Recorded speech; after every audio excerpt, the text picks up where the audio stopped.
while since you've made any content. I've put out videos. The shit posts? No, they want real content. Please, you can't do this. I'll get back to making real videos right now if you just let me go. I'm afraid I can't do that, B47-2-C. There are rules, you know. And if you neglect to follow those rules, there are consequences. Well, what about you? I don't see you making videos. I made a deal with them. I do their dirty work, and in exchange, they don't kill me for not making videos. Dirty work like hunting down and killing other biz nasties? You like killing your own kind? That's interesting coming from you, considering we've already had to replace a biz nasty that you killed on camera for a gag. You and me are not the same. I do actual work. Let's not forget the year and a half you didn't even make a single video. I was busy. Yeah, right. Don't do this. No.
Oh, sorry, didn't see you there.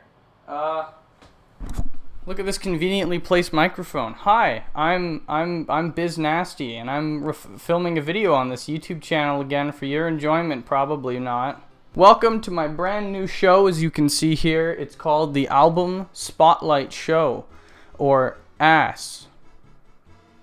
In such a show as the one you can see here, I'm going to be talking about all the albums, musical albums, that I enjoy listening to because they're good and I like them. Now, I don't want to do like the standard album review show like your Anthony Fantano's out there. I'm feeling a strong no on that one. I don't want to talk about the latest and greatest albums of the time because I frankly don't give a shit. I just want to talk about the albums that I like. Some of them are from yesterday, some of them I found years ago, and some of them I found yesterday and are from the 70s. I don't really care about talking about albums that I don't like. If fucking Kanye puts out his latest piece of shit, I don't care. I'm not going to talk about, well, this album wasn't really up to standard of his last one. I'm never going to talk about an album I don't like unless it's happenstance or in comparison to another album. I'm not going to center a video about an album that I don't like. That doesn't seem like a lot of fun to me.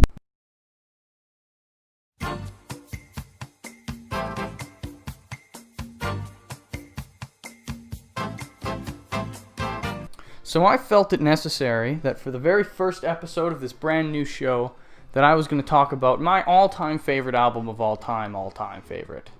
And that album is, I happen to have it right here as I magically pull it off screen. It's Cross by Justice, their first album, sometimes called their self-titled, so it's Justice, because I guess Spotify and iTunes are stupid and they don't know what a cross symbol is. But here we have Cross. I have it on vinyl because it's my favorite. It's actually an original pressing, which I'm very happy with, and it was very surprisingly cheap for being a sealed original pressing, so, you know, congratulate me, I guess. I don't know. I haven't really thought this through because I want to like hold up the album and I have to hold the mic, and I don't want to just be like holding my arms up like this. The ideas for the show are really just, you know, falling apart, coming together as we go here. Now, I could maybe I could maybe do some video magic and maybe just like place the album in the wall like that. Hey, there you go. Ah, it's stuck on the wall. Look at that. Magic. I could even make it a little bit bigger. Look at that. Oh, okay. Whoa, whoa, whoa, whoa, whoa, whoa, whoa. Too big. Okay. It's fine. It's right there. It's fine. It's going to be behind me. That's fine. I don't even care. Okay. So, Justice Cross. It's a very great album, and it's probably pretty polarizing to the average human. I think if the average Joe out there were to listen to the album, they would think it's demon noises. It sounds like your computer is exploding. So the album was actually released in 2007, but I was a child. I was a wee lad. I had never heard of Justice. I didn't listen to music as a child, actually. The only time I listened to music was when my father would play the same 6 classic rock songs on loop in his CD player in his truck. I didn't listen to a lot of music. I would occasionally hear the things that my older brothers would listen to, but I never had music taste as my own as a child. I don't think the theme song to Willy Wonka and the Chocolate Factory counts, although that is a banger. It's not really a definable music taste, I don't think. So the album came out in 2007, but I didn't actually listen to it until 2016 when I went on a road trip with my family, and hastily, like minutes before we left, I downloaded the entire album extremely legally, and I listened to it pretty much on loop the entire way.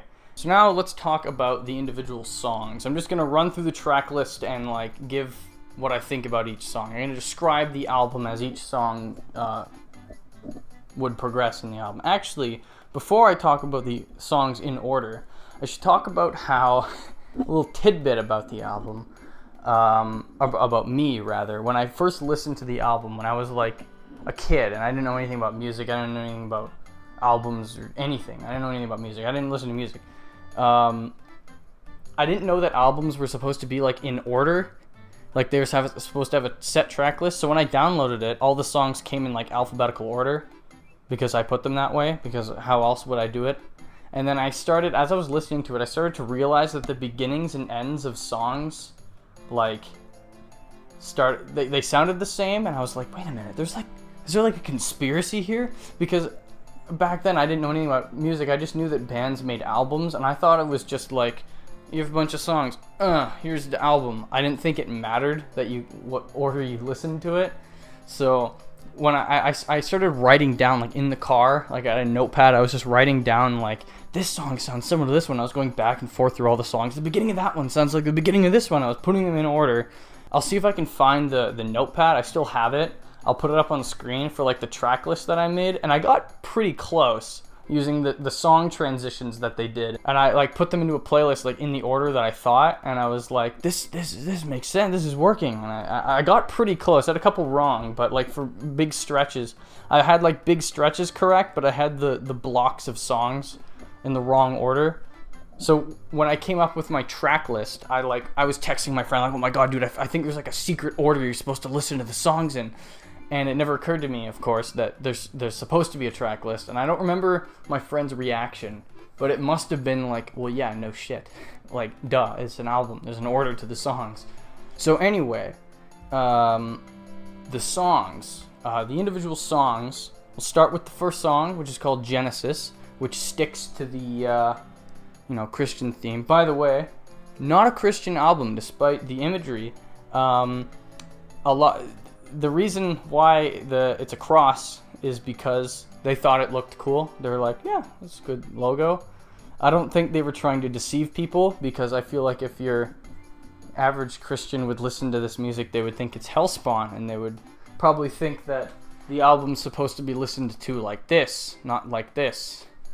But anyway, so the album starts with Genesis, and it immediately sets the tone for the entire album. And the beginning is extremely grandiose because it samples the theme song from Godzilla. So it starts with these loud bum, bum, bum, bum, like really, really like scary kind of. Not really scary, but you're like, oh shit, something's going down. And the whole time in the background, the audio's kind of like it's all like being real weird, and you're like, oh shit, something's coming.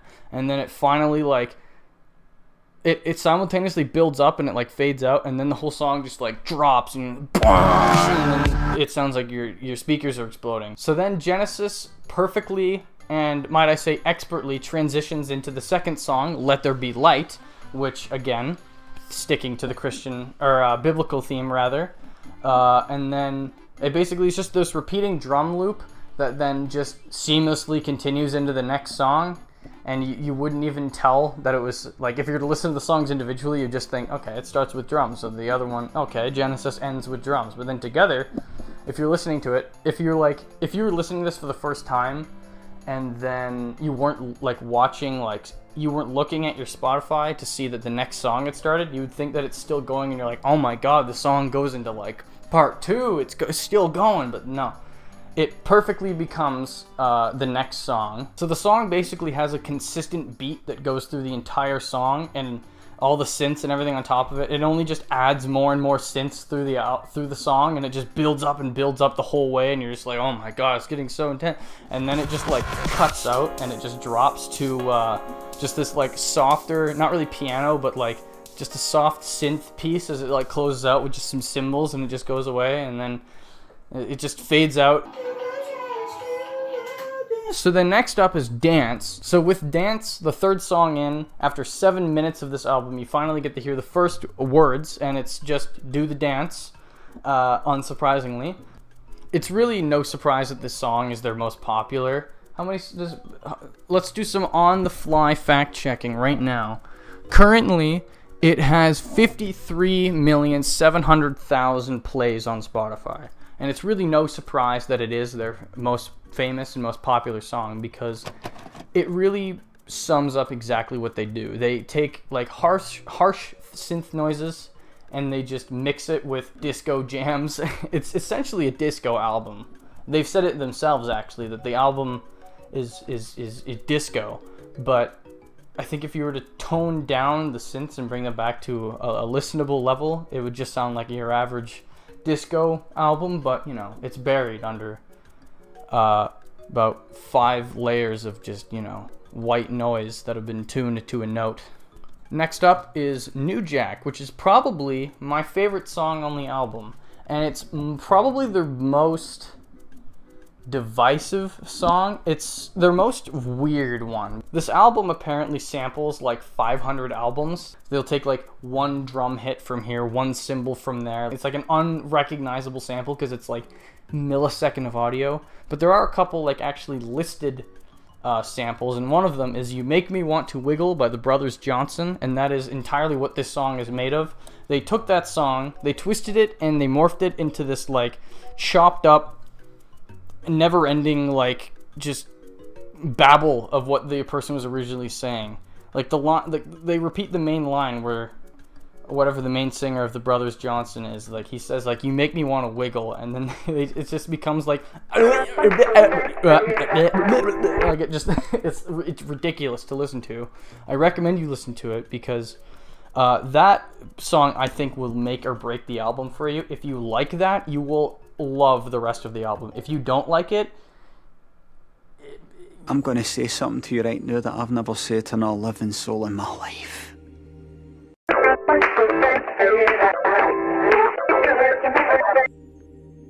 After New Jack, the album takes a hard right turn and it goes into extreme synth and extreme techno, and they just take the fucking distortion knob and they put it up to fucking 12. They're well past 10, they're past 11, they're going to 12. They don't even care. So the next song is Phantom Part 1. Personally, I'm more of a Phantom Part 2 guy, but I cannot not appreciate what Phantom Part 1 does. It perfectly displays how loud and unfiltered they can go. It's pretty much the opposite of Dance. This is just the main synths they use in this, just it sounds like your speakers are exploding. The best part of the song has to be at 2 minutes in, when the whole song just breaks down and there's just one synth playing, and then they just cycle through like every melody that they could come up with for the synth, and then they drop the beat back in, it just explodes back in, and then they just do it all again, and the song goes absolutely crazy, just cycling through every melody they have, and they just have these slamming drums over top of it, and it's great. So then, perfectly in Justice's nature, we have another seamless transition into Phantom Part 2. Now, Phantom Part 2 is a lot more laid back than Part 1. It sounds like there's actually notes being played, and it's not just white noise set to a drum loop. But Phantom Part 1, good. Phantom Part 2, slightly better. Not as long. I think it's just the perfect extension to the song, and I just like it a little bit more. Just the melodies just hit me a little bit better than in the first one, I think. The next 3 songs on the album are kind of a story. It's about a party and partying. So it starts with, this is kind of like the middle of the album. It's kind of like the interlude. It's Valentine, and it feels almost out of place on the album, but at the same time, I couldn't imagine the album without it. It's a solid track, and it helps to split up the album, and it just gives you a nice break, because you just had to sit through ear pain, and now you're like, whew, we can chill out for a little bit. So they have Phantom Part 1, and then they climb down with Phantom Part 2, and then they're like, okay, we're at the bottom, we're at chill zone 5 million with Valentine. And then Valentine does a nice build up and perfectly goes into the party, or more accurately, the Why did they spell it like that? It makes no fucking sense. So the or the party, if you don't have much time, features Afi, fellow label mate of Justice, and as every song that has Afi in it, it's basically just about how cool she is. And in this particular song, it's about how she goes to a party, gets drunk, and freaky fly. This is probably the weakest track on the album. It's not fantastic, but it's not bad. I'll listen to it any day, but it's the most boring, at least. Not much. It's basically just Afi talking for like half the song, and then it finally drops, and there's some drums at the end, but not for long enough. I don't know. It's difficult to say, because it feels like simultaneously it was like not worth it to listen to, because it was like, well, nothing really happened. But at the same time, just her talking at the beginning, there's synth too, but just her talking is like enough build up where you're like waiting for something to happen, and then when it finally drops, it's like, oh, finally, and then you're like happy that you listened to it, because, you know, you finally got the payoff, you know, instead of being blue-balled by Afi. So next up, continuing the story and the theme of the party, we have DVNO, featuring DVNO. He also talks about how cool he is, very directly, might I add, and how he is going to a party. I think this song could be like perfectly summed up with the sunglasses emoji. I feel like that just kind of embodies DVNO and DVNO himself. Like that's what he looks like in my head. That's just DVNO. Have you ever heard the musical form of anxiety? Welcome to Stress by Justice, a song which is the most stressful musical experience of your life. They take some really creepy violins, and they just dun dun dun dun dun dun dun dun dun dun dun dun dun dun dun dun over and over and over and over and over again, and then they have these like really just like epic the violins coming in and more, and it's just like, oh my god, what's happening? Stress live is even worse. If you listen to Stress and you're like, wow, I am not anxious enough, listen to the live version of Stress. It's even worse. they somehow were like, no, this isn't stressful enough. We want people to go home thinking they're being followed after a concert. So the live version, find that, and you're just gonna be horrified. The music video was banned in France. It features the gang violence as the entire video. It's just music set to videos of gang violence. So the album kind of bookends itself. It wraps it up in a nice bow, to where it starts with the biblical songs, and then it goes into whatever else, and then there's more biblical songs at the end. So it wraps it up, and you're like, oh yeah, there's a cross on the title. It's about Christianity and Christian values, like getting drunk and going to a party. So this is the song that people who only listen to video game soundtracks point to when they say they don't listen to video game soundtracks. So it's just Undertale OST and Waters of Nazareth. That's all they listen to. That's their musical taste. So this song, despite it being another one that sounds like your speakers are falling apart, it somehow lets you know that the album is like winding down. It's really loud, but it's like slowing down, and it's coming to a close, but not without a bang. And what a bang it is. Oh my god. The drums, like, they don't stop going for 4.5 minutes. And the song just continually keeps building, even though it sounds like this album is like winding down. I don't understand how they've done it, but they did it. At 3 minutes and 15 seconds, there's a dropout that I don't think has ever failed to give me goosebumps when I listen to it. This song is pretty much their masterpiece in this album. And then finally, we end up at the last song in the album, 1 Minute to Midnight. For some reason, Gaspard and Xavier felt it necessary to include a jump scare in their album, because this song opens with a blood-curdling demon scream. I don't know why. We've already made them anxious. We want to scare them to death now. Yes, we've weakened our listeners, and now we can deliver the final blow. Great way to start a song. It's always fun trying to mix that one into a playlist, let me tell you. So after the brief horror movie, you are greeted by the smoothest bass line ever. Just this... I'm not gonna do that.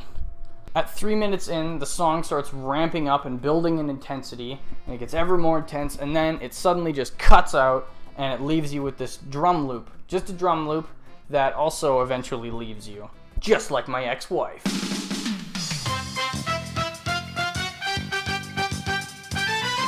So that's the album.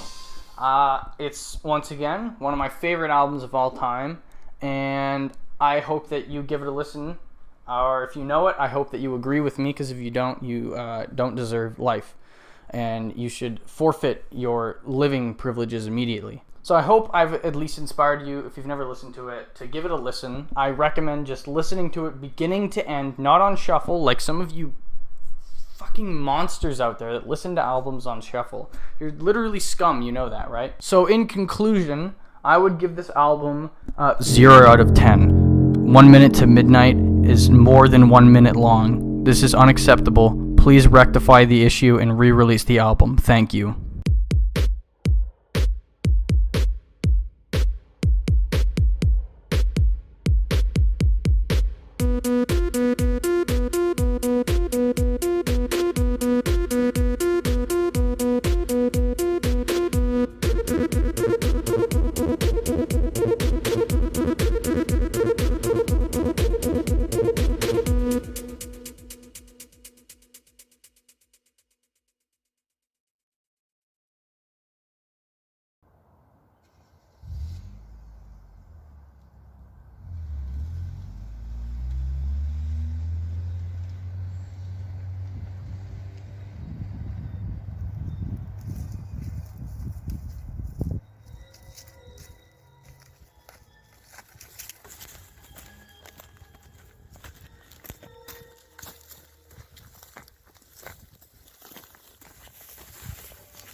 Shit, I fucked up.